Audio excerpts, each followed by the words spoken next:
جادو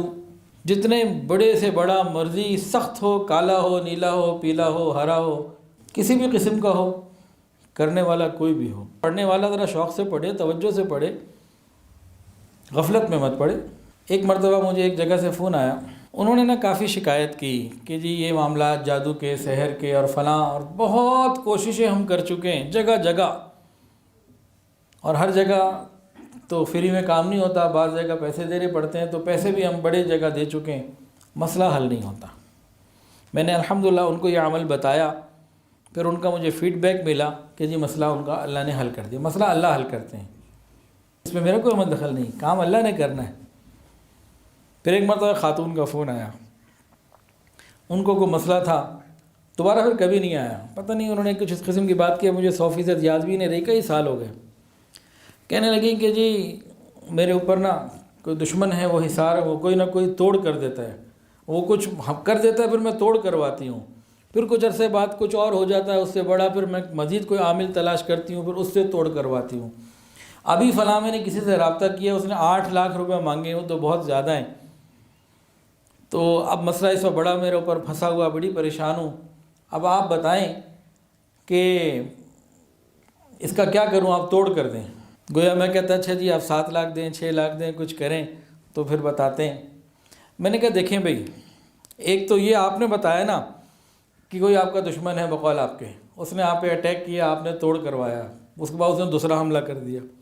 پھر آپ نے کسی اور سے اس کا توڑ کروایا، پھر اس نے تیسرا حملہ کر دیا، پھر آپ نے اس کا توڑ کروایا، پھر یہ تو زندگی بھر چلتا رہے گا۔ تو اب میں توڑ کروں یا آپ کو ایسی کوئی چیز بتا دوں کہ آپ محفوظ قلعے میں آ جائیں، کوئی کبھی کچھ کر ہی نہ سکے، اور اگر ہے تو وہ رگ رگ سے نکل بھی جائے، اگر کچھ ہے تو وہ ختم ہو جائے، جادو ہے کچھ بھی اور کتنا ہی پرانا ہے، وہ ختم ہو جائے اور آئندہ نیا کچھ نہ ہو، اور آپ کو بغیر پیسوں کے بتا دوں اور حدیث سے بتا دوں یہ قلعہ ہے حفاظت کا، بڑا پیارا عمل ہے۔ اب وہ عمل کیا ہے، وہ عمل آپ کو بھی بتا دیتا ہوں اور بغیر پیسوں کے، اور یہ وہ عمل ہے جو حدیث سے ثابت۔ سنیے، حضرت عائشہ صدیقہ رضی اللہ تعالیٰ عنہ فرماتی ہیں کہ جب حضور صلی اللہ علیہ وسلم کو کوئی بیماری کی بات پیش آ جاتی، بیمار ہو جاتے، تو آپ اپنے دونوں ہاتھوں پہ دم کرتے اور دونوں ہاتھوں کو پورے جسم پہ پھیر لیتے۔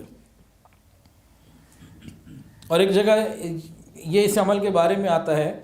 کہ روزانہ رات کو سوتے وقت آپ یہ عمل کرتے تھے، اور ہمیں عائشہ فرماتی ہے جب نبی علیہ السلام مرض الوفات میں بہت کمزور ہو گئے تو صورتیں میں پڑھ دیتی، آپ کے ہاتھ پہ دم کر دیتی اور آپ اپنے مبارک ہاتھ کو اپنے مبارک جسم پہ پھیر لیتے۔ فرماتی ہیں کہ میرے ہاتھ آپ کے ہاتھ کی برکت کا مقابلہ تو نہیں کر سکتے تھے نا، تو زیادہ حصول برکت کے لیے میں آپ ہی کے ہاتھ پہ دم کرتی ہے کہ آپ خود کر لیں۔ یہ وہ عمل ہے جو نبی علیہ السلام کیا کرتے تھے، ہمیں بھی کرنا چاہیے۔ اگر رگ رگ اور ریشے ریشے میں کوئی اثرات ہیں نا کسی بھی قسم کے برے، سارے نکل جائیں گے، لیکن یہ ہمیں پسند اتنا نہیں آئے گا کیونکہ اس میں سادگی ہے، 1400 سال پرانا ہے، ہمیں تو کوئی نئی چیزیں چاہیے۔ اکثر لوگوں کے معاملے ایسے ہی ہیں۔ کیا کرنا ہے جی؟ بہت آسان،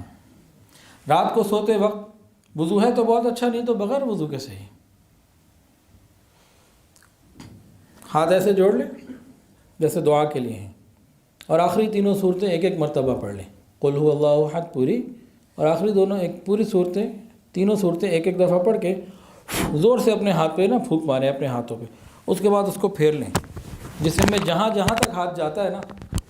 اوپر نیچے دائیں بائیں ہر طرف آگے پیچھے ایسے مل لیں،